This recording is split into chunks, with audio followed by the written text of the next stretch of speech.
مرزا کے بارے میں سنتا رہا کہ یہ شخص جو ہے نا یہ اس قسم کی تقریریں کرتا ہے اور نوجوان نسل کو ہٹا رہا ہے صراط مستقیم سے. اس کی تصویر دیکھی سوشل میڈیا پر اور اس کی کچھ باتیں سنی، تو پھر اس کے بعد میں نے فیصلہ کیا کہ میں اس کے بارے میں جو ہے نا امت مسلمہ کو ضرور حقائق بتاؤں گا. ایسے کوئی پاگل آدمی ہوتا ہے نا کبھی کچھ کہہ دیتا ہے کبھی کچھ کہہ دیتا ہے، تو بابے تو اس کے نزدیک یہی ہیں جن کو یہ برا بھلا کہتا ہے. یہ کسی عام بغیچہ سے کو تو نہیں بابا کہتا. آپ اس کا پرسوں کا انٹرویو جو ہے اس کی تقریر ہے وہ سنیں جو کل شائع ہوئی ہے. اس میں بھی اس نے حضرت غوث اعظم کو، داتا گنج بخش کو، خواجہ اجمیر کو بابے کہا ہے. دیکھیں کہتا ہے کتابوں کا خدا اور ہے بابوں کا خدا اور ہے. جب ہمارے بابوں کا خدا اور ہے تو مشرک ہوئے نا، تو جب ہم ان کو بابے مانتے ہیں بزرگ مانتے ہیں تو ہم بھی مشرک ہوئے، کافر ہوئے. یہ بھی سب کو کافر کہہ رہا ہے، بابوں کو بھی بابوں کو ماننے والوں کو بھی. مرزا صوفیہ اسلام پر تو حملہ آور رہتا ہی ہے. اس سے یہ اندازہ ہوتا ہے کہ اس کے پیچھے جو ہے نا کوئی اسلام دشمن قوتیں ہیں. سب سے پہلے تو داتا صاحب پر حملہ آور ہوا اور کشف المحجوب پر حملہ آور ہوا. تو کبھی کسی نے حضور نبی کریم کو تو برا نہیں کہا. اس شخص کو یہ نہیں چاہیے تھا کہ داتا صاحب کو برا بھلا کہتا یا شیخ ابو یزید بستامی کو برا بھلا کہتا یا خواجہ خواجگان خواجہ معین الدین چشتی اجمیری جنہوں نے 90 لاکھ سے زیادہ لوگوں کو مسلمان کیا، جن کی اولادوں سے آج ہم مسلمان ہیں، ان کو برا بھلا کہتا. بھی انجینئر صاحب کی ایک ویڈیو دیکھ رہا تھا، انہوں نے کوئی آپ کو آپ پہ ویڈیو بنائی ہے اور اس میں بار بار ایک لفظ جو سننے میں مل رہا تھا کہ چشتی رسول اللہ. میں اس پر نا بالکل طویل کلام نہیں کرنا چاہتا. چشتی رسول اللہ والی روایتوں کو بھی ہم بالکل نہیں مانتے. آپ نے ہم نے جو ویڈیو دیکھا وہ آپ یہ فتویٰ تھا، ایک رائے تھی، یہ کیا تھا؟ تو جو مفتی ہوتا ہے نا وہ اس کا جو کلام ہوتا ہے نا وہ زیادہ تر وہ فتوی ہوتا ہے. جب وہ شرعی احکام بیان کرتا ہے تو زیادہ تر وہ فتوی ہوتا ہے، چاہے وہ لکھ کر نہ دے، وہ زبانی بیان کرے. اس نے پہلے تو کہا کہ اللہ جو ہے نا مومل جملہ ہے. یہ کہتا ہے جی کتو برید کرتے ہیں، کتو برید جو ہے ہم کہتے ہیں کہ ساری بات پڑھ کے سنا لو. پھر یہ حضور نبی کریم پر حملہ آور ہوتا ہے کہ وہ ثابت کرے کہ یہود نے کل کا چھکرا کہا ہو. جو بات ہے نا وہ ہو رہی ہے کل کا چھکرا پر. اس نے حضرت ابراہیم علیہ السلام کو بھی اسی تقریر میں کل کا چھکرا کہا ہے. حضور نبی کریم جو سید المرسلین ہیں اور آپ خاتم النبیین ہیں اور اللہ تعالیٰ کے سب سے بڑے محبوب ہیں اور خیر البلی ہیں اور قیامت کے روز شافع مشفع ہیں، ان کو کہنا کل کا چھوکرا. اور یہودیوں نے کہا نہیں ہے. یہ بھی کہتے ہیں یہودیوں کی وکالت کرتے ہیں. یہ یہودیوں کی ہم وکالت نہیں کر رہے، ہم اس آدمی کے بارے میں ثابت کر رہے ہیں کہ یہ اس کا اپنا گند ہے.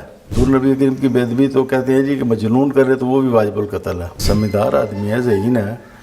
یہ ہمارے رسالے پڑھتا رہا ہے. اس نے کہا جی کہ پیر افضل قادری کا جو رسالہ اہل سنت نکلتا تھا میں سینکڑوں کی تعداد میں اس کو تقسیم کرتا رہا ہوں، بڑا تحقیقی تھا.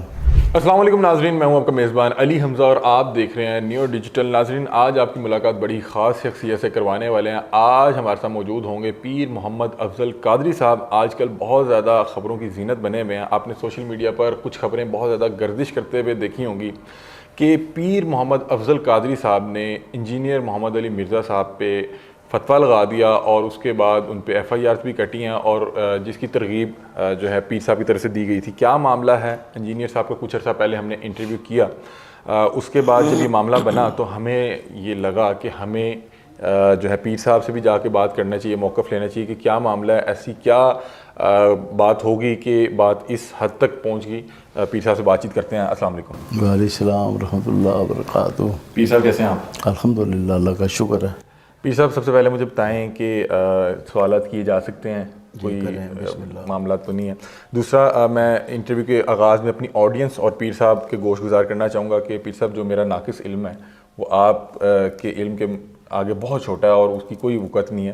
اگر میں اپنے کم علمی اور کم عقلی کی وجہ سے کوئی ایسا سوال کر لوں تو آپ نے میری رہنمائی فرمانی ہے اور میں یہاں پہ سیکھنے اور طالب علم کی حیثیت سے بیٹھا ہوں. تو انٹرویو کا باقاعدہ آغاز کرتے ہیں. اچھا پیر صاحب سب سے پہلے مجھے یہ بتائیں کہ وہ جو ہم نے ویڈیو وائرل دیکھی وہ فتویٰ ہے، رائے ہے، وہ کیا ہے؟ بسم اللہ الرحمن الرحیم. الصلاۃ والسلام علیک یا سید المرسلین وعلی آلک و اصحابک یا خاتم النبیین۔ پہلے تو میں آپ کا علی حمزہ آپ کا ٹیم کا شکریہ ادا کرتا ہوں کہ آپ رمضان شریف میں لاہور سے یہاں تشریف لائے۔ اللہ تعالیٰ آپ کو جزائے خیر عطا کرے۔ مرزا کے بارے میں سنتا رہا کہ یہ شخص جو ہے نا یہ اس قسم کی تقریریں کرتا ہے اور نوجوان نسل کو ہٹا رہا ہے صراط مستقیم سے۔ تو میں نے یہی سوچا کہ علماء بہت ہیں، اس کی روک تھام کریں گے۔ تو میں نے تقریباً آج سے نہ کوئی 12-13 دن پہلے اس کی تصویر دیکھی سوشل میڈیا پر اور اس کی کچھ باتیں سنی۔ تو پھر اس کے بعد میں نے فیصلہ کیا کہ میں اس کے بارے میں جو ہے نا امت مسلمہ کو ضرور حقائق بتاؤں گا، تاکہ امت مسلمہ کے جو معتقدات ہیں، عقائد ہیں اور ان کے جو خیالات ہیں ان کے اندر کوئی خرابی پیدا نہ ہو۔ یہ میرا فرض بنتا تھا۔ تو مرزا صوفیہ اسلام پر تو حملہ آور رہتا ہی ہے، اس سے یہ اندازہ ہوتا ہے کہ اس کے پیچھے جو ہے نا کوئی اسلام دشمن قوتیں ہیں، کیونکہ اسلام تو صوفیہ کے ذریعے پھیلا ہے۔ حضرت دادا گنج بخش علی جویری رحمۃ اللہ تعالیٰ علیہ، آپ نے اور آپ کے خلفاء نے اور فیض یافتگان نے بے شمار لوگوں کو مسلمان کیا ہے، خانقاہیں قائم کی، مسجدیں قائم کی، مدرسے قائم کیے۔ آپ غزنی کے ایک تاجر خاندان سے تعلق رکھتے تھے، تو پیر و مرشد کے حکم سے شیخ ابوالفضل خطلی رحمۃ اللہ تعالیٰ علیہ، جنہوں نے 60 سال کا چیلا کٹا ملک شام کے اندر، تو ان کے حکم سے یہاں لاہور میں آئے، جھونپڑی بنائی، دریا کے کنارے پر بیٹھے، ان کی کرامتیں ظاہر ہوئیں اور لنگر جاری کیا۔ مسلمان بھی کھاتے، غیر مسلم بھی کھاتے، غیر مسلم جو ہے ان کو پھر تبلیغ کرتے، پھر وہ اسلام قبول کرتے، پھر جانوروں کو بھی اپنا لنگر بھیجتے، مچھلیوں کے لیے اور کبوں کے لیے، چڑیوں کے لیے، دیگر جانوروں کے لیے دریا کے کنارے پر وہ لنگر جو ہے نا باقاعدہ جانوروں کو بھی پہنچایا جاتا۔ تو وہ لنگر آج بھی جاری ہے آپ کا، صدیاں گزر جانے کے باوجود لنگر ابھی تک آپ کا جاری ہے۔ لاہور میں کوئی شخص بھی جائے تو اسے ٹھہرنا پڑ جائے تو پیسے نہ ہوں ہوٹل میں ٹھہرنے کے لیے، تو داتا صاحب ٹھہر جائے، لنگر بھی ملتا ہے، 24 گھنٹے جاری رہتا ہے، لوگ آ کے تقسیم کرتے ہیں اور ادھر عبادت بھی بندہ کر سکتا ہے۔ سب سے پہلے تو داتا صاحب پر حملہ آور ہوا اور کشف المحجوب پر حملہ آور ہوا، حالانکہ ضرورت نہیں تھی حملہ آور ہونے کی، کتابوں کے اندر، حدیثوں کے اندر بھی موضوع روایتیں موجود ہیں۔ تو کبھی کسی نے حضور نبی کریم کو تو برا نہیں کہا، کسی مسلمان نے، کسی نے آپ پر کوئی اعتراض تو نہیں لگایا کہ آپ کے حدیث میں یہ بات آ گئی ہے۔ آج بھی بخاری شریف میں موضوع روایات بعض موجود ہیں جو صحیح ترین کتاب ہے، اور بھی کتابوں میں موضوع روایتیں ہیں۔ تو علماء جو ہیں نا وہ اس کے بارے میں پھر وہ ان کو دیکھتے ہیں، پھر وہ رہنمائی کرتے ہیں کہ یہ موضوع ہے، اس کو نہیں لینا، یہ قرآن کریم کے مقابلے میں آ گئی ہے، یا ایسے حضور کے اخلاق پر حرف آتا ہے۔ تو اس شخص کو یہ نہیں چاہیے تھا کہ داتا صاحب کو برا بھلا کہتا، یا شیخ ابو یزید بستامی کو برا بھلا کہتا، یا خواجگان خواجہ معین الدین چشتی اجمیری، جنہوں نے 90 لاکھ سے زیادہ لوگوں کو مسلمان کیا، جن کی اولادوں سے آج ہم مسلمان ہیں، ان کو برا بھلا کہتا۔ تو یہ جو عقائدیں ہیں ان کی تو کوئی ویلیو کوئی نہیں ہوتی۔ چشتی رسول اللہ والی جو عقائدیں ہیں ان کی بھی کوئی ویلیو نہیں ہے۔ اسرائیلی کتابیں جو ہیں بنو اسرائیل کے علماء کی، ان میں تو حضرت آدم علیہ السلام کی طرف بھی شرک منسوب ہوا ہے، تو کبھی کسی عالم نے حضرت آدم علیہ السلام کو مشرک کہا ہے یا برا بھلا کہا ہے؟ اچھا پیر صاحب، آپ نے بھی خود ہی ذکر کیا، میں آپ کے علم سے فائدہ اٹھاتے ہوئے کہ ابھی بھی آتے ہوئے بھی انجینئر صاحب کی ایک ویڈیو دیکھ رہا تھا، انہوں نے کوئی آپ پہ ویڈیو بنائی ہے اور اس میں بار بار ایک لفظ جو سننے میں مل رہا تھا کہ چشتی رسول اللہ، یہ کیا معاملہ ہے؟ یہ کہاں پہ لکھا ہوا ہے؟ اس کے متعلق اگر آپ کوئی رہنمائی فرما سکیں۔ میں اس پر بالکل طویل کلام نہیں کرنا چاہتا، میں اس پر جو خلاصہ ہے بحث کا وہ بیان کرنا چاہتا ہوں کہ یہ اس قسم کی جتنی بھی عقائدیں ہیں جو قرآن و حدیث کے خلاف ہیں ان کو کوئی بھی نہیں مانتا۔ قرآن و حدیث کے خلاف کوئی بات بھی آ جائے، حتیٰ کہ جو تفسیر کی کتابوں میں لکھی ہوئی ہیں باتیں وہ بھی، جیسے میں نے بتایا کہ حضرت آدم علیہ السلام کی طرف بھی شرک منسوب ہوا ہے کہ انہوں نے شرک کیا، اپنے بیٹے کا نام انہوں نے عبدالحارث رکھا، حارث شیطان کا نام ہے، تو ہم ان روایتوں کو نہیں مانتے۔ چشتی رسول اللہ والی روایتوں کو بھی ہم بالکل نہیں مانتے، اور اس طرح کی باتیں اور خواجہ معین الدین چشتی اجمیری نے کے سامنے بھی یہ بات نہیں ہوئی۔ بعد میں یہ جو بات ہے جو عقائدیں ہیں کتابوں میں، تو عقائد کی کوئی ویلیو کو نہیں ہوتی، عقائد کی سند کو نہیں ہوتی، تاریخ کی سند کو نہیں ہوتی، تاریخ سے کوئی ثبوت نہیں قائم ہوتا، تاریخ سے نہیں ثبوت قائم ہوتا، تاریخ دلیل نہیں ہوتی، تو یہ چیزیں دلیل نہیں ہیں۔ اور ایک بزرگ ہیں، ان کو پوری دنیا بزرگ مانتی ہے، پوری دنیا، اور چشتیہ جو ہے یہ دنیا کے اندر ایک بڑا سلسلہ ہے، اور ہمارے تو پاکستان میں تو یہ بہت بڑا سلسلہ ہے، بڑے بڑے اکابر صوفیاء ہوئے ہیں، خواجہ فرید الدین عطار، اپنا شکر گنج رحمۃ اللہ تعالیٰ علیہ، اور دیگر بے شمار بزرگان دین پیدا ہوئے ہیں۔ یہ گولڑا شریف بھی یہ چشتیہ کی گدی ہے، سیال شریف بھی، تونسا شریف بھی۔ تو یہ کتنی غلط بات ہے کہ ایک بات نہ تو خواجہ صاحب نے اس کی توثیق کی، نہ ان کے زمانے میں ہوئی، بعد میں کوئی عقائد ہے تو یہ لے کر خواجہ صاحب کو بھی برا بھلا کہتا ہے، دیگر اولیاء کو بھی یہ برا بھلا کہتا ہے، حالانکہ ان سب باتوں کے اس کو جواب دے دیے گئے ہیں۔ باقی اس وقت میں جو ہے ضروری توجہ اس بات پر آپ مبذول کریں کہ اس کو ہم نے مرتد کیوں قرار دیا۔ جی، میں آپ سے سوال کا آغاز یہیں سے کیا تھا کہ جو آپ نے ہم نے جو ویڈیو دیکھا وہ آپ یہ ایک فتویٰ تھا، ایک رائے تھی، یہ کیا تھا؟ مطلب کہ ایک رائے ہوتی ہے، ایک انسان اپنی ایک رائے رکھتا ہے، ایک فتویٰ ہوتا ہے کہ میں اسلامی تعلیمات کے مطابق بتا رہا ہوں کہ اس شخص دیکھیں، میں مفتی اعظم سید ابوالبرکات شاہ صاحب رحمۃ اللہ تعالیٰ علیہ کا شاگرد ہوں، حکیم الامت مفتی احمد یار خان رحمۃ اللہ تعالیٰ علیہ کا شاگرد ہوں۔ 1967 میں نے فتویٰ سیکھا تھا، کتنے سال گزر گئے ہیں، نصف صدی سے زیادہ عرصہ گزر چکا ہے۔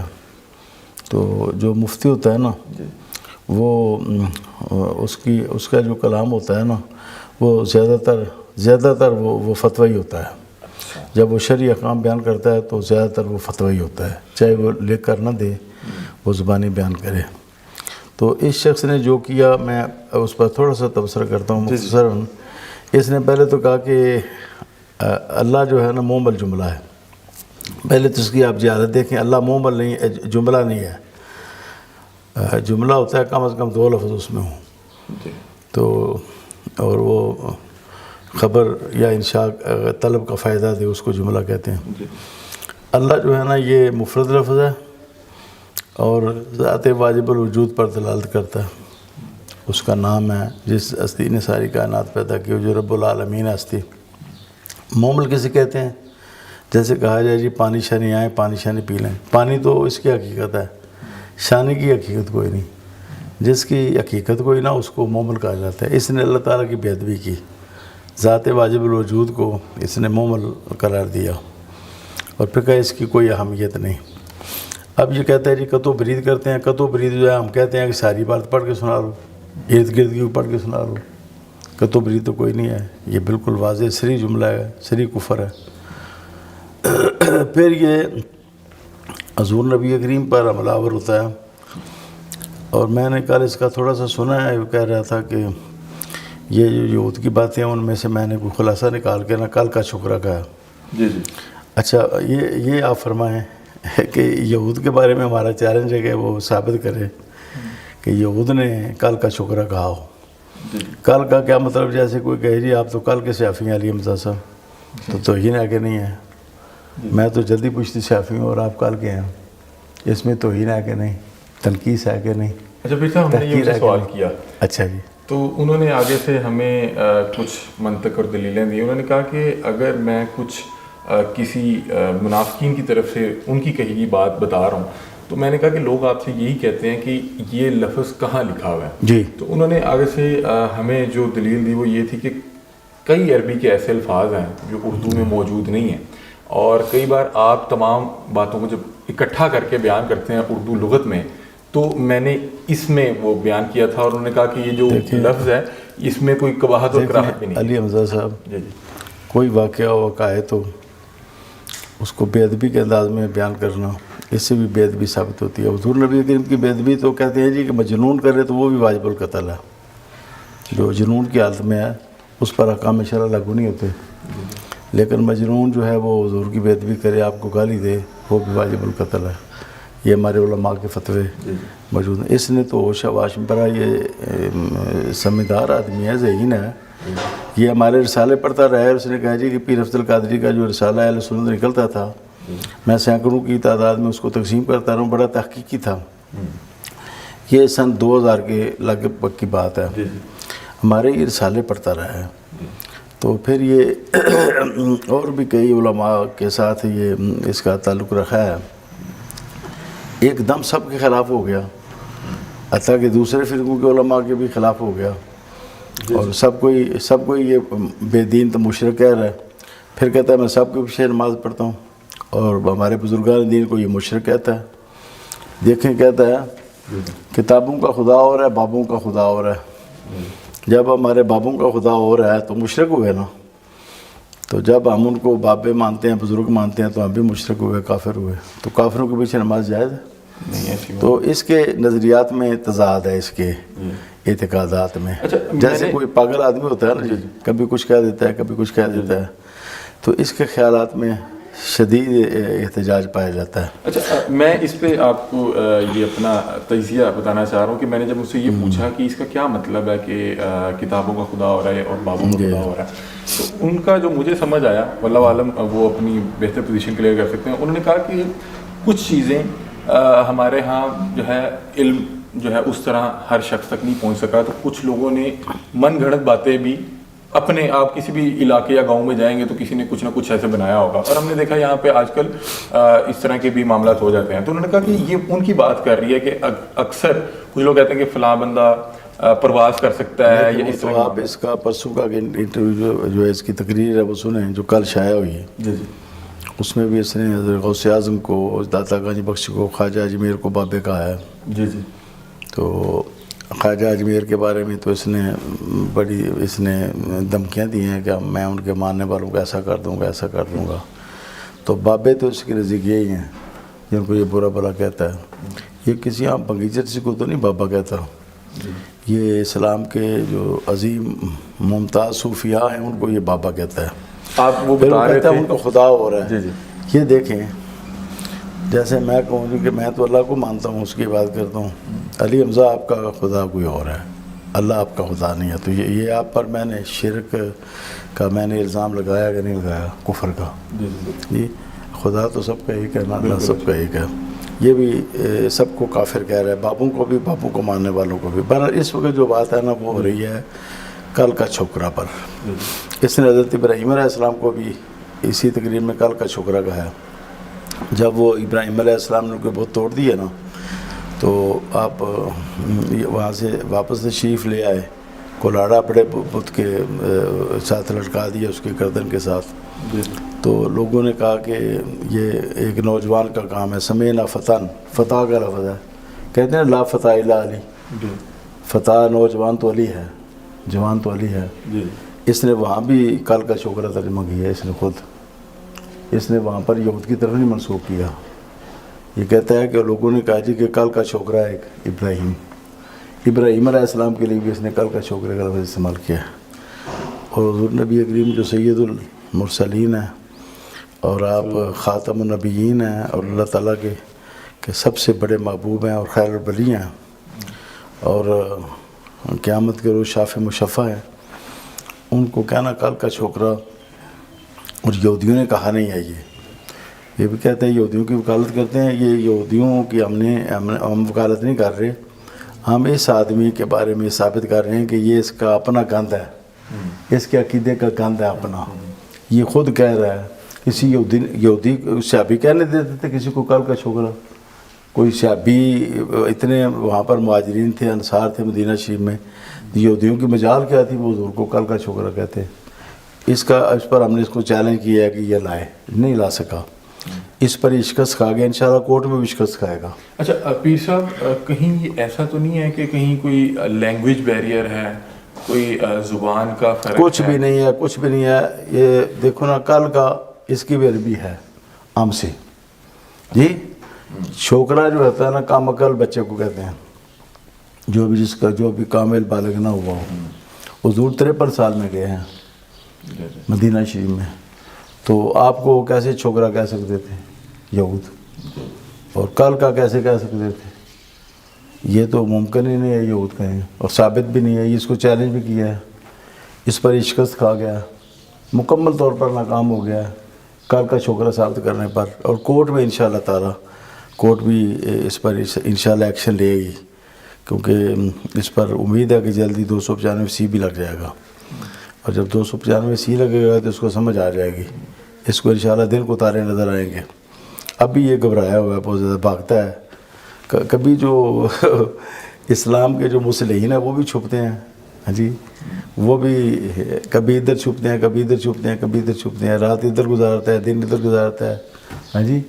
تو جو اکبر لوگ ہوتے ہیں وہ چھپتے ہیں، ہاں جی، چوہے کی طرح چھپ رہا ہے. اچھا پیر صاحب، مجھے بتائیں کہ یہ انہوں نے بیان کافی کوئی سال 1.5 سال پہلے کا بیان ہے، لیکن فتویٰ آپ نے یہ 3-4 دیکھیں، میں نے آپ کو بتایا کہ 12-13 دن سے پہلے میں نے اس کی تصویر نہیں دیکھی تھی. آپ اس سے پہلے نہیں جانتے تھے؟ میں جانتا تھا اس کو، لیکن مجھے اس کے بارے میں کوئی پتہ، میں اس کو اہمیت نہیں دیتا تھا. اچھا. میں کہتا تھا علماء اس کو خود جواب دے لیں گے، میں تو اب بوڑھا ہوں، بیمار ہوں. تو جب میں نے دیکھا کہ حد سے بڑھ گیا، اور میں نے خود دیکھ لیا اس کو، سن بھی لیا، تو پھر میں نے یہ فیصلہ کیا کہ مجھ پر یہ فرض ہو گیا ہے کہ میں اس کے بارے میں کہوں. پھر اس نے ایک اور ہے اس کا کلپ، کہتا ہے جی کہ توحید بیان ہو جائے، کسی عالم کا حوالہ دیتا ہے، پھر اس کو شاباش بھی دیتا ہے، اس نے بہت اچھا کہا. جب بہت اچھا کہا تو گویا یہ اس کا اپنا ہو گیا، اس نے اس کی تائید کر دی، اس کا حصہ بن گیا. کہتا ہے جب توحید بیان ہو جائے تو پھر پیغمبر، فرشتہ اور بزرگ کوئی شے نہیں، پیغمبر بھی کوئی شے نہیں. توحید کے بعد الگ ہے، توحید کے بعد ہی تو پیغمبری ثابت ہوتی ہے. توحید ہی تو پیغمبر کی شان بتاتی ہے.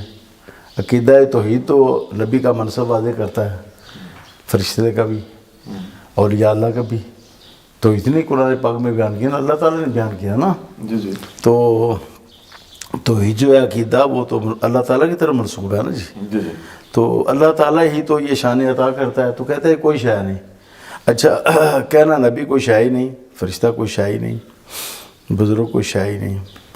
یہ جب کوئی شے نہیں تو پھر نبی بھی نہیں ہے. جب نبی نہیں ہے تو پھر اس سے کفر لازم آیا. فرشتہ نہیں ہے، اس سے کفر لازم آیا. جتنے بھی بزرگ ہیں، ایک آدھ کا انکار کیا جائے، پیر افضل قادری بزرگ نہیں ہے، اس سے کچھ نہیں ہوتا. سب بزرگان دین کی نفی کی جائے تو یہ قرآن پاک کی نفی ہے. اچھا پیر صاحب، یہ بتائیں کہ یہ کام مطلب کہ آپ کو کرنا پڑا، آپ کو یہ فتویٰ دینا پڑا. پاکستان میں بہت سے مفتی حضرات موجود ہیں. آپ کو کیا لگتا ہے کہ اس کلپ کو اتنا عرصہ بھی ہو گیا اور ابھی تک کسی اور مفتی نے کیوں ہمت نہیں کی؟ کیونکہ یہ اصل میں نا علماء کو ڈراتا ہے. اس کے پاس کچھ گنڈے بھی ہیں اور یہ غنڈہ گردی بھی کرتا ہے. اس لیے علماء اسے اپنی عزت بچاتے ہیں. جو شخص اس پر کوئی مسئلہ کھڑا کرے، حکم شرعی بیان کرے تو اس کے پیچھے لگ جاتا ہے، پھر اس کو بڑی گالیاں دیتا ہے. مرزا قادیان کی طرح، جیسے مرزا قادیان گالیاں دیتا تھا نا، تو سیدنا پیر میرے شاہ صاحب تو کھڑے ہو گئے، پیر جماعت علی شاہ صاحب تو کھڑے ہو گئے. تو بہت سے علماء جو ہیں نا وہ ڈرتے تھے کہ یہ تو عزت ہی اتار دیتا ہے مرزا قادیان. یہ اس سے بھی زیادہ گالیاں دیتا ہے، اس سے بھی زیادہ یہ جو ہے نا انسلٹ کرتا ہے علماء کی. جی سر، میں آج ان کا ایک کلپ سن رہا تھا. اس میں جو آپ نے بات کی تو انہوں نے ایک منطق رکھی. انہوں نے کہا کہ مرزا قادیان سے مجھے ملاتے ہیں، لیکن وہ شخص ایک دوسرے کو کافر کہتا تھا اور یہ لوگ بھی ایک دوسرے کو کافر کہتے ہیں، جبکہ میں تو تمام لوگوں کو مسلمان سمجھتا ہوں. نہیں مسلمان نہیں سمجھتا. دیکھو بابوں کا خدا اور ہے، جی وہ آپ نے تو واضح کیا. جب بابوں کا خدا اور ہے تو وہ خدا جس کا اور ہونا اللہ کے سوا وہ مشرک ہوتا ہے, وہ کافر ہوتا ہے. یہ کافر کہہ رہا ہے, ہمارے بزرگوں کو یہ کافر کہہ رہا ہے, ہمیں یہ کافر کہہ رہا ہے. میرے بارے میں کہتا ہے کہ ابھی تو یہ بابوں کے پیچھے لگا ہوا ہے, کل مرنے کے بعد یہ بھی بابا بن جائے گا. تو پھر بابوں کا خدا ہو رہا ہے تو ہم سب تو کافر ہوئے نا. تو کافر کو نہ چندہ دینا جائز ہے, نہ اس کے پیچھے نماز پڑھنی جائز ہے. جی جو کافر کے پیچھے نماز پڑھے وہ خود کافر ہو جاتا ہے. یہ بھی فتویٰ ہے. جس کافر کو جانتا ہو کہ یہ کافر ہے, پھر کہیں پیچھے سے امام صاحب, وہ امام کیسے, وہ تو کافر ہے. بالکل. تو اس کو امام کہنے والا خود کافر ہو جاتا ہے. تو یہ کہتا ہے جی میں ان کے پیچھے نمازیں پڑھتا ہوں, سارے فرقوں کے پیچھے نمازیں پڑھتا ہوں. اور قادیانیوں کو تو یہ کہتا ہے, یہ مجھے کافر کہتے ہیں. مجھے کافر نہ کہے تو ہم بھی ان کو نہیں کہیں گے. مطلب ہے قادیانیت اس کو کافر کہنے کا نام ہے. اچھا. ختم نبوت کا انکار کا نام نہیں ہے قادیانیت. نہ جہاد کا انکار, نہ یہود و نصارہ سے موالات اور دوستی اور ان کی اطاعت کو فرض جاننے کا نام قادیانیت ہے. قادیانیت اس کو کافر قرار دینے کا نام ہے. نہ قرار دیں تو کچھ بھی نہیں ہے. یہ بھی کلمۃ الکفر اس نے کہا. اس کا بھی آگا پیچھا بتایا, کہتا ہے جی کتو برید کرتے ہیں, اس کا آگا پیچھا ہمیں بتائے. جہاں ہم نے کہا وہ کتو برید کیا وہ ثابت کرے کہاں کتو برید کی ہے. کس جگہ پر کس فکرے میں ہم نے کتو برید کیا, اس کے آگے پیچھے والا پڑھ کے سنا دیں. کہتے ہیں کہ انہوں نے پھر آیات کا حوالہ دیا کہ اگر آپ سے جتنی آیات, انہوں نے کہا کہ اگر آپ کہتے ہیں کہ قرآن میں ہی لکھا ہے کہ نماز کے قریب مت جاؤ, لیکن آپ کو پھر اس کے بعد وہ تو جو شخص کہے گا نماز کے قریب نہ جاؤ, آگے وہاں تم سکارا نہیں پڑے گا, وہ کتو برید کرے گا. تو اس نے تو کتو برید کوئی نہیں کیا. کتو برید ہم نے کیا ہے, اگر اس میں اس کے کلام ہے تو ہمیں دکھائے کہاں کتو برید کیا ہے. وہ کہتے ہیں کہ ایک ایک گھنٹے کی اسپیچ ہے, بیچ میں سے چند سیکنڈ کا کلپ نکال لیتے ہیں اور یہ ایک گھنٹے کی اسپیچ اپنی اسپیچ ہی نشر کر دے, کہے جی کہ اصل میں تو یہ تھا, تو یہ اس نے کتو برید کر لیا. ثابت کرے اس کو, اس کی ذمہ داری ہے ثابت کرنا. اچھا, آج انہوں نے ویڈیو میں ایک اور بھی چیز تھی, وہ یہ تھی کہ نا ایک مفتی صاحب ہیں, وہ بتا رہے تھے عوام کو, مطلب کہ ممبر پہ بیٹھ کے تقریر کر رہے تھے, خطبہ دے رہے تھے کہ اگر کسی بھی شخص کی 99 باتوں سے کفر نکلتا ہو اور ایک بات جو ہے وہ خیر کی کر رہا ہو تو اس پہ قتل کا فتویٰ نہیں لگانا چاہیے. تو وہ ہے کنایہ الفاظ میں. کنایہ الفاظ وہ ہوتے ہیں جن کی مراد واضح نہیں ہوتی, تو وہاں پر فتویٰ لگانا جائز نہیں ہوتا. اگر کوئی بھی تعویل نکل آئے اس کی صحیح کنایہ الفاظ میں, تو پھر وہ فتویٰ لگانا دوسرا نہیں ہوتا. یہ سری الفاظ ہیں, سری میں نہیں ہوتا. تو اس کی 100 تعویلیں کوئی کرے تو ایک جو ہے نا اسے اس کا ایمان ثابت ہوتا, باقی سے نہیں, تو اس پر فتویٰ کفر نہیں لگ سکتا. سری الفاظ میں نہیں ہے. اچھا پیر صاحب یہ بتائیں کہ آپ کی انجینئر محمد علی مرزا کے متعلق رائے کیا ہے, کیونکہ آپ نے خود کہا کہ یہ ذہین ہے, یہ عقل مند لگتا ہے. افسوس یہ ہے ذہین لوگوں کو ہی انہوں نے خریدا دشمنان اسلام نے. مرزا قادیان بھی بڑا ذہین تھا, مسلمہ قذاب بھی بڑا ذہین تھا. جتنے بھی اس قسم کے لوگ ہوئے ہیں امت کو گمراہ کرنے والے, یہ بڑے ذہین ہوئے. دجال بھی بڑا ذہین ہوگا. اس قسم کے جتنے لوگ ہوتے ہیں بڑے ذہین ہوتے ہیں, انہی لوگوں کو چنا جاتا ہے ذہین لوگ, جن کا برین بڑا تیز ہوتا ہے. تو جب وہ شیطنت کے طرف لگ جاتا ہے تو پھر وہ بڑا خطرناک ہوتا ہے. یہ شخص جو ہے پوری امت کو گمراہ کر رہا ہے, اور الحمدللہ میں آپ کو یہ بتانا چاہتا ہوں, اللہ کا شکر ہے کہ 75% لوگ اس سے ہٹ گئے ہیں ہمارے 10-12 دن کی کوشش میں. پوری دنیا سے میری رپورٹیں آ رہی ہیں. فلاٹ گیا پرسوں 2 نوجوان آئے اس کے دفتر پر, نہ پیشاب کر کے انہوں نے اس کی ویڈیو بنائی جہاں کہ انہوں نے توبہ کی. بے شمار لوگ توبہ کر رہے ہیں, کیونکہ اصل عقائد کا لوگوں کو پتہ نہیں تھا پہلے مرزا کے حوالے سے کہ یہ اتنا بڑا مرتد ہے, اور یہ گستاخ رسول ہے, اور گستاخ خدا ہے, اور گستاخ قرآن ہے. کہتا ہے جو قرآن پڑھا جاتا ہے یہ جیسے فرینچ میں گالیاں دی جائیں. کیا یہ تشبیہ دینا فرینچ کی گالیوں کے ساتھ قرآن کو, یہ اللہ کے کلام کی توہین نہیں ہے, اور اللہ کے کلام کی توہین کفر نہیں ہے, اس سے کفر نہیں لازم آتا. تو بے شمار کفر. پھر صحابہ کے کہتے ہیں صحابی ہونا کوئی فضیلت نہیں ہے. جب قرآن کریم صحابہ کی فضیلت بیان کرتا ہے, ان کو جنتی بھی قرار دیتا ہے, رضی اللہ عنہ ان کی سند دیتا ہے, ان کے لیے رزق کریم کی سند دیتا ہے, ان کے لیے مغفرت کی سند دیتا ہے, غفر اللہ عنہ کی سند دیتا ہے. قرآن کریم نے تو بے شمار سندیں دی ہیں صحابہ کو, اور ان کے کارنامے بیان کیے، ہجرت کے، جہاد کے، بالکل، اور مال خرچ کرنے کے، ان کو ان کے ٹھکانہ دینے کے مہاجرین کو. تو قرآن پاک تو بھرا ہوا ہے ان کے فضائل سے.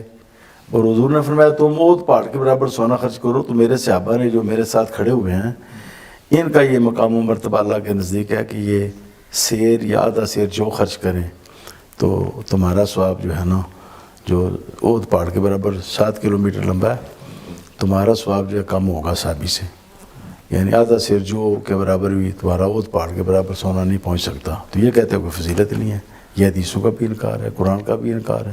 کفر ہی کفر ہے، ہر طرف کفر ہی کفر ہے، ہر طرف کفر ہی کفر ہے.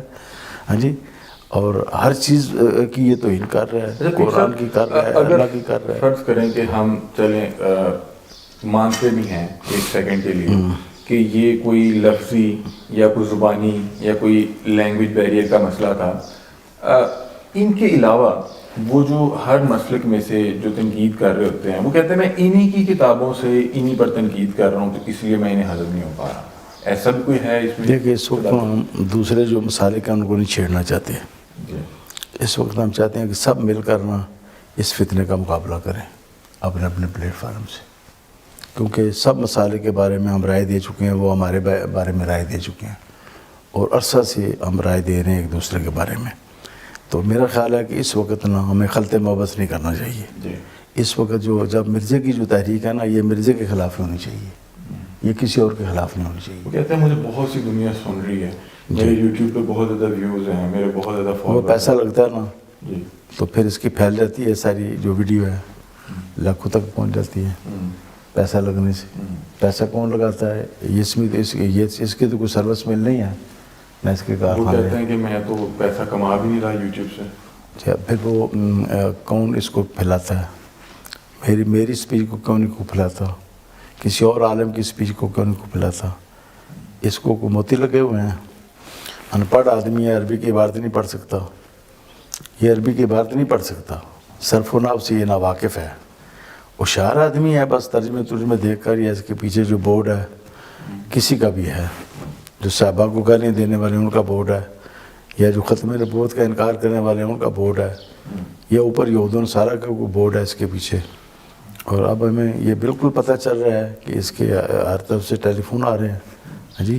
اچھا پیر صاحب یہ بتائیں کہ ایک صاحب نے سوال بھیجا کہ عمران ریاض خان صاحب ہیں، ایک بڑے نامور صحافی ہیں. جی جی. انہوں نے کہا ہے کہ یہ جو انجینئر صاحب ہیں یہ آج کل اسٹیبلشمنٹ پہ بڑا کھل کے بات کر رہے ہیں، تو اس وجہ سے اب آ کے ان پہ ایک تو فتوے بھی لگ رہے ہیں اور ان پہ FIR بھی درج ہو رہی ہے. دیکھیں جی، اسٹیبلشمنٹ کے خلاف تو جو ہے نا نون لیگ والے بھی بولتے رہے ہیں جی، اور اب PTI والے بھی بول رہے ہیں. کس کے خلاف فتویٰ لگا؟ کس کے خلاف پرچے درج ہوئے مذہبی؟ اس کے خلاف کیوں ہوا؟ یہ کچھ زیادہ بولا ہے. جو لوگ سیاستدانوں میں بول رہے ہیں اسٹیبلشمنٹ کے خلاف، کیا یہ ان سے زیادہ بول رہا ہے؟ یہ بات نہیں ہے. عمران صاحب کو وہ تو نظر آیا فتویٰ ہمارا کہ ہم نے کہا کہ گستاخ رسول واجب القتل ہے. یہ قرآن و حدیث کا فتویٰ ہے، حکم ہے، میں اپنی طرف سے تو نہیں بیان کرتا. حضرت عمر نے نہیں مارا ایک منافق کو، محاورہ یا عدالت نے قتل کیا. اور قائد اعظم محمد علی جناح نے نہیں ساتھ دیا. قائد اعظم محمد علی جناح کتنا بااصول سیاستدان تھا. جی جی. تو بمبے سے وہ ریل گاڑی پر بیٹھ کر سفر کر کے تو وہ لاہور نہیں آئے. جی جی. علم الدین شہید کی انہوں نے وکالت نہیں کی. جی. وہ رائے کمال کی کتاب میں ساری لکھی ہوئی ہے بحث علام اپنا قائد اعظم محمد علی جناح. وہ کتنے بااصول تھے. اگر یہ شخص دہشت گرد ہے، یہ دہشت گردی اس کو کہتے ہیں. گستاخ رسول کے قتل کی بات کرنے والے کو کہتے ہیں دہشت گرد. اگر وہ دہشت گرد تھا تو پھر کیا قائد اعظم نے بھی دہشت گردی کا ساتھ دیا؟ تو افسوس تو یہ ہے جو عمران جیسے ہیں، کیا نام بتایا پورا ان کا؟ عمران ریاض خان صاحب. عمران ریاض صاحب جو ہیں، ان کو اس کو کفریات نظر نہیں آئے، ان کو اس کی گستاخیاں نظر نہیں آئیں. جو اولیاء کو گالیاں دیتا ہے، صوفیہ اسلام کو، بزرگان دین کو. داتا صاحب سے بڑا ولی کون ہے ہمارے پاکستان میں، پاک و ہند میں؟ داتا صاحب کو برا بلا کہا. ہاں جی. اس کتاب کے بارے میں تعبیر بھی ہو سکتی ہے، داتا صاحب نے خود چھاپی ہے. قلمی نسخے تھے، لوگوں نے چھاپے، اس میں کوئی کمی بیشی بھی ہو سکتی ہے کتاب کو چھاپتے ہوئے. داتا صاحب تو اس کے ذمہ دار نہیں ہیں ان چیزوں کے. رسول کریم کی حدیثیں جو ہے موضوع جو ہے آ جاتی ہیں، کیا رسول کریم ذمہ دار ہیں؟ کہ ان کی آپ ذمہ دار علماء نے کہا یہ حضور کا کلام نہیں ہے. داتا صاحب کے بارے میں ہم یہ کہتے ہیں جو بات قرآن و حدیث کے خلاف آئے گی، ایک اصول ہے چاہے کسی بھی بزرگ کی ہو، تو ہم یہ اس نے ذہن رکھیں گے کہ یہ اس بزرگ کا کلام نہیں ہے. اچھا پیر صاحب، اسلام جو ہے وہ محبت اور بھائی چارے کا درس دیتا ہے، تو کوئی گنجائش بالکل ٹھیک ہے کہ وہ کہتے ہیں کہ میرے ساتھ علمی بنیادوں پہ بات ہونی چاہیے بجائے کہ نہیں، وہ نہیں سامنے آتا. مجھے بہت سے علماء نے بتایا کہ وہ نہیں سامنے آتا کسی کے. میں اس کے سامنے آنے کے لیے تیار ہوں، حالانکہ میں اس وقت بیمار ہوں. اس وقت بات کرنے میں دل کی تکلیف محسوس کر رہا ہوں.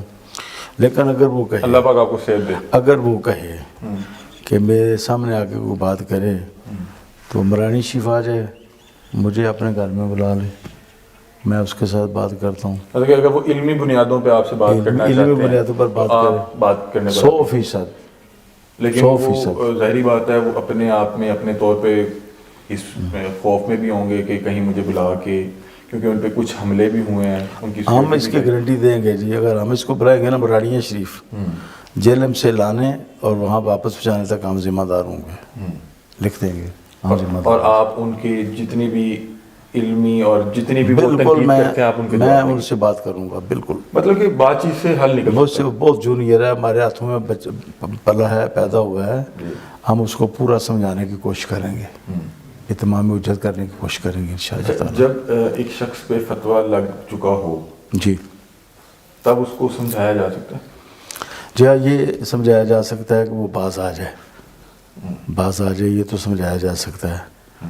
تو اس حد تک تو جائز ہے، سمجھانے میں کوئی عرض نہیں ہے. مطلب کہ ابھی بھی تو اس لیے کہ لوگ یہ کہتے ہیں، سمجھتے ہیں کہ اس کو سمجھانے کی کسی نے کوشش نہیں کی. لوگوں کا ذہن صاف کرنے کے لیے ہم یہ فرض بھی ادا کرنے کے لیے تیار ہیں کہ اس کو سمجھائیں. باقی فیصلہ تو اس کا قانون نے کرنا ہے نا جی. اس قانون میں کوئی گنجائش نہیں اس کے لیے معافی کی. اگر 295 میں قانون میں کوئی گنجائش نہیں ہے، اور اگر شریعت کا قانون ہو تو اس میں بالکل ہی گنجائش نہیں ہے. اچھا، اگر وہ جیسے آپ نے کہا کہ میں اس کو جو اس کی رہنمائی کرنے کو تیار ہوں، میں انجینئر صاحب سے، وہ رہنمائی سے مراد یہ ہے کہ لوگوں کی رہنمائی ہو جائے کہ یہ لوگ بھاگے نہیں ہیں اس سے، ان لوگوں نے اس کا مردانہ وار مقابلہ کیا ہے، اس کو فیس کیا ہے، اس کی باتوں کا جواب دیا ہے. اس کی باتوں کا جواب دینے کا معنی یہ ہے کہ لوگ جو ہے نا وہ اس کے پیچھے چلنے سے باز آ جائیں اور گمراہ نہ ہوں اور جہنم کہیں نہ. لیکن وہ فتویٰ وہیں پہ، فتویٰ جو ہے نا گستاخ رسول کا وہ تو موجود ہے، وہ فیصلہ کورٹ نے کرنا ہے، میں نے نہیں کرنا. نہیں، اگر آپ کہہ رہے ہیں کہ یہ کل کا ہمارا بچہ ہے اور اس کو اس طرح سے رہنمائی نہیں ملی، اگر وہ آپ کے پاس آتے ہیں، وہ اپنے سامنے آ کے بیٹھنے سے یہ ہوگا فائدہ کہ جن لوگوں کو گمراہ کیا ہے اس نے یا گمراہ ہو رہے ہیں لوگ اس سے، ان تک سے پیغام ان لوگوں کو رہنمائی مل جائے گی. یہ فتویٰ سٹینڈ کرے گا. یہ ہے صحیح. وہ بہرحال یہ کہتے ہیں کہ میرے سامنے یہ لوگ خود نہیں بیٹھنا چاہتے. بالکل غلط کہتا ہے، بالکل. ہمارے رسالے پڑھتا رہا، اس نے کل تقریباً اعتراف کیا کہ مراری چیز سے میں رسالہ منگواتا رہتا ہوں یا لاتا رہا ہوں، اس قسم کے لفظ ہیں سینکڑوں کی تعداد میں، اور میں تقسیم کرتا تھا. تحقیقی رسالہ، ہمارے رسالے کو اس نے تحقیقی مانا ہے. ہماری تحقیق کو مانتا ہے، آج سے یعنی 23 سال پہلے کی بات ہے. ہمارے رسالے کو مانتا ہے، اہل سنت کو، آواز اہل سنت کو، ان رسالوں کو مانتا ہے. اہل سنت کا اس نے ذکر کیا باقاعدہ. اچھا پیر صاحب، یہ بتائیے گا کہ کچھ لوگ یہ بات کر رہے ہیں سوشل میڈیا پر کہ امت پہلے بہت تفریق ہے، بہت دوریاں ہیں، اور کچھ لوگ کہہ رہے ہیں شاید آپ نے مطلب کہ فتویٰ دیا ہے تو کوئی گردن کی قیمت بھی لگا دی. تو آپ اس پہ رہنمائی فرمائیے، کیونکہ آپ نے مجھے بیہائنڈ دا کیمرہ بتایا کہ ہم نے کوئی گردن کی قیمت نہیں لگائی. جو گستاخ رسول ہوتا ہے ایسی ہے جیسے دہشت گرد ہو، اس کی گردن کی قیمت گورنمنٹ لگاتی ہے. اس کو پھر گورنمنٹ پکڑ لے تو گورنمنٹ سزا دیتی ہے، اس کو لوگ بھی مار سکتے ہیں، ڈاکوؤں کو بھی لوگ مار دیتے ہیں. تو گستاخ رسول کے بارے میں 2 آپشن ہیں. ایک آپشن تو یہ ہے کہ حاکم اسلام اس کے قتل کا حکم دے، جیسے حضور نبی کریم صلی اللہ علیہ وآلہ وسلم نے ابن قتل کو فتح مکہ کے موقع پر جو گستاخ رسول تھا قتل کرنے کا حکم دیا. وہ متعلق بے استار کعبہ تھا. صحابہ نے عرض کیا حضور خانہ کعبہ کی پناہ لے رہے تو کیا کریں؟ اس کو آپ نے قتل کا حکم دیا تو فرمایا پھر بھی قتل کرو اس کو. ایک تو یہ آپشن ہوتا ہے. دوسرا یہ ہوتا ہے کہ کوئی مسلمان جذبہ اسلامی میں اس کو مار دے ماور عدالت. جیسے حضرت عمر فاروق نے ایک بشر نامی منافق کو قتل کر دیا تو حضور نبی کریم نے ان کو مجرم نہیں قرار دیا، نہ قصاص ان پر واجب کیا کہ آپ قصاص دیں، نہ دیت واجب کی، نہ معافی کا کہا کہ معافی مانگیں ان سے. حضور نبی کریم نے اس کی تائید فرمائی. پھر اس کے بعد آج تک غازیان اسلام پیدا ہوتے رہے ہیں. ایک میں بات بتا دوں کہ غازی جو ہوتے ہیں نا ان کو کوئی اس کی قیمت نہیں دیتا. غازی خود پیدا ہوتے ہیں. غازی اپنی بیوی کو بھی نہیں بتاتے، ماں باپ کو بھی نہیں بتاتے کہ ہم یہ کر رہے ہیں. علم الدین شہید نے کس کو بتایا تھا، یا غازی ممتاز نے کس کو بتایا تھا، یا عمر چیمہ شہید نے اپنے ماں باپ سے مشورہ کیا ہو؟ وہ تو کہتے ہیں ہمیں تو پتہ ہی نہیں، پڑھنے کے لیے گیا تھا ہمارا بیٹا. غازی ریاض نے انڈیا میں کس سے مشورہ کیا؟ یہ غازیان اسلام نے کس سے مشورہ کرتے؟ اچھا انجینئر صاحب کہتے ہیں کہ اگر کسی کو قتل پہ اکسانا، اس پہ بھی جو ہے نہیں، اس کو اکسانا نہیں کہنا چاہیے. یہ تو فضائل بیان کیے ہیں گستاخ رسول کے خلاف. یہ انجینئر صاحب کوئی غازی اٹھتا ہے تو غازی کے فضائل ہیں. غازی حضرت عمر فاروق ہیں اور بہت سے صحابہ غازی ہیں. پھر حضرت علم الدین شہید غازی ہیں، تو ہم ان کے فضائل نہیں بیان کرتے. تو میں نے یہ کہا ہے کہ اگر کوئی غازی اٹھتا ہے، اگر حکومت کچھ نہیں کرتی تو میں اس کے ساتھ کھڑا ہو جاؤں گا. پہلے بھی ہم غازیوں کے ساتھ کھڑے ہوئے ہیں. جتنے بھی غازی ہوئے ہیں نا سب کے ساتھ. بابا قائد اعظم جب کھڑے ہو گئے اتنے باوصول انسان ہو کر، تو ہم تو پھر علماء ہیں، ہماری زیادہ ذمہ داری بنتی ہے. اور جتنے بھی میری زندگی میں غازی ہوئے ہیں نا میں نے سب کی خدمت کی ہے، ان کے بچوں کی ہے، ان کو جیل میں چیزیں بیچی ہیں. کیوں؟ اس لیے کہ انہوں نے حضور نبی کریم کا بدلہ لیا. یہ حضور کا بدلہ لیتے ہیں. تو میں نے اس میں کہا جی اگر کوئی غازی اٹھے گا نا خود تو میں اس کو ضرور حمایت بھی کروں گا، اس کو 5 لاکھ روپے انعام بھی دوں گا. اب دیکھتے اور لوگ قیمت ہی ہو گیا. نہیں، یہ اس کو قیمت تو تب ہے کہ میں تمہیں اتنے پیسے دیتا ہوں اس کو قتل کرو. میں نے کسی بندے کو نہیں کہا. لوگ خود اللہ تعالیٰ کی طرف سے ہی غازی پیدا ہوتے ہیں. غازی اللہ پیدا کرتا ہے، یہ بندے نہیں پیدا کرتے. کمپلیٹ کر رہے تھے شاید میں نے کاٹ دیا کہ آپ نے کہا کہ میں 5 لاکھ دوں گا. جب پھر تو اور بندے بھی اب تیار ہو گئے ہیں. وہ کہتے ہیں ہم بھی دیں گے، خدمت کریں گے اس کے بچوں کی، اس کی بیوی کی، خرچے ادا کریں گے جو کرے گا یہ کام. اب باقی رہ کہ غازی کون ہوگا وہ ہم نے نہیں اٹھانا، نہ ہم نے کسی کو کہنا ہے.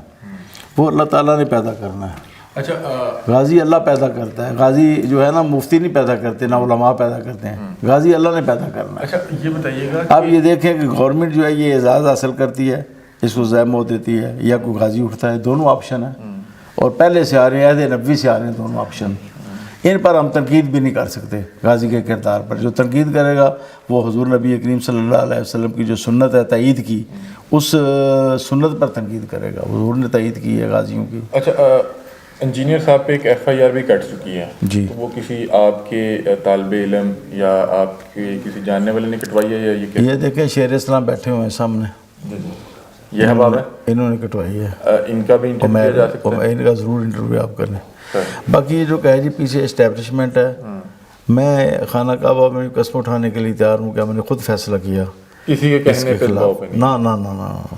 باقی اگر کوئی شخص اس میں حصہ لیتا ہے، کوئی پولیس کا ہے، کوئی ایجنسی کا بندہ ہے، کوئی مسلمان ہونے کی حیثیت سے اس میں وہ کردار ادا کرتا ہے، تو اس کو اللہ تعالیٰ ثواب عطا کرے گا. ہم نے کسی کے کہنے پر نہیں کیا. جی میرے ایسے کہ 2 بیویاں ہیں، میں یہ بھی کہنے کے لیے تیار ہوں کہ دونوں کو 3 طلاقیں ہو جائیں اگر ہم نے کسی کے کہنے پر یہ کام کیا ہے. اس سے بڑی قسم کیا ہو سکتی ہے؟ دونوں کو 3 طلاقیں ہو جائیں اگر ہم نے کسی اسٹیبلشمنٹ کے آدمی یا کسی اور آدمی، ہاں جی، یا کوئی کسی اندرونی بیرونی ایجنسی کے کہنے پر یہ کام کیا ہے. نہیں، قطعاً نہیں کیا. باقی اس میں اب کئی لوگ کہہ رہے ہیں جی ہم بھی اس میں کریں گے، حصہ لیں گے، اور اس میں ہم اپنا جو اثر رسوخ ہے استعمال کریں گے. تو کریں، وہ ہم اس کو منع نہیں کر سکتے. کوئی بھی مسلمان کرنا چاہتے تو کرے، لیکن جب ہم نے کیا اس وقت کوئی ہمارے پیچھے نہیں تھا. اچھا مفتی صاحب میں اپنے ناقص علم کے لیے آپ سے پوچھ رہا ہوں کہ اگر کبھی کسی پہ اس طرح کا فتویٰ لگ جائے تو اس میں کوئی ہے مطلب کہ اس کی واپسی کا، یا جب ایک بار فتویٰ لگ جائے تو وہ حرف آخر ہے؟ واجب القتل یہ جو ہے نا گستاخ رسول، اس کی جو معافی ہے نا وہ بھی قبول نہیں ہوتی. ہمارے قانون میں بھی نہیں ہوتی. اچھا ہمارے قانون میں بھی نہیں ہے. ایک آدمی چوری کر لے نا جی تو ثابت ہو جائے چور ہے تو اس کی معافی جو ہے معتبر نہیں ہوتی، مانی نہیں جاتی اس کی معافی. مطلب کہ ایک بار فتویٰ لگ جائے قتل میں مانی جاتی ہے معافی، چوری ڈکیتی میں نہیں مانی جاتی، دہشت گردی میں بھی نہیں مانی جاتی. اس نے بندے مارے ہیں، دھماکہ کیا ہے، یہ دہشت گردی سے بڑا جرم ہے جو کر رہا ہے. یہ لوگوں کو جہنمی بنا رہا ہے، ہمارے بچوں کو یہ تباہ و برباد کر رہا ہے. اس لیے اب ہم عید کے بعد انشاءاللہ تعالیٰ بڑا کنونشن کریں گے، علماء مشائخ کا، اور سب لوگوں کو اس تحریک میں شامل کریں گے انشاءاللہ، اور سب ہمارے ساتھ رابطے میں بھی ہیں. بہت شکریہ مفتی صاحب آپ کے وقت کا. ناظرین، ہمارے ساتھ پیر محمد افضل قادری صاحب موجود تھے. ہم نے تمام ممکنہ سوالات اپنے علم کے مطابق ہم نے ان سے پیر صاحب سے پہلے ہی معذرت کر لی تھی. کوئی سوال اگر ہماری کم علمی اور کم عقل کی وجہ سے غیر مناسب ہو تو آپ نے ہماری رہنمائی بھی فرمانی ہے. مفتی صاحب ہم پیر صاحب سے جو ہے اس پروگرام کے بعد بھی اس میں رہنمائی لے لیں گے کہ اگر کوئی ہم نے ایسی بات کی ہوئی تو ہم اس کو کٹ بھی کر دیں گے، کیونکہ میرا علم پیر صاحب کے علم کے برابر نہیں ہو سکتا. ہم نے تمام وہ سوالات کرنے کی کوشش کی ہے جو ایک عام عوام میں پائے جاتے ہیں، اور میں نے اپنے علم کے لیے بھی، اپنے علم کو بھی بڑھانے کے لیے، سیکھنے کے لیے کچھ سوالات کیے، اور مفتی صاحب نے ان تمام کا جو ہے جوابات دیے. اور مفتی صاحب نے یہ کہا ہے کہ یہ جو ہیں انجینئر محمد علی مرزا، اگر یہ آنا چاہیں، بات کرنا چاہیں علمی بنیادوں پہ، علمی پہلوؤں پہ، آپ یہاں بھی آ سکتے ہیں. ہم آپ کو ہر طرح کی سیکیورٹی بھی دیں گے. اگر آپ کہتے ہیں یہ پیر صاحب وہاں پہ آپ کے پاس بھی آ سکتے ہیں. بہرحال پیر صاحب جو ہیں ضعیف ہیں اور جو ہے عارضہ قلب میں بھی مبتلا ہیں، اور میں ان کا بہت شکر گزار ہوں کہ انہوں نے ہمیں ٹائم دیا. پیر صاحب بہت شکریہ آپ کا کہ آپ نے ہمیں رمضان میں اور اس حالت میں آپ تشریف لائے، آپ نے ٹائم دیا.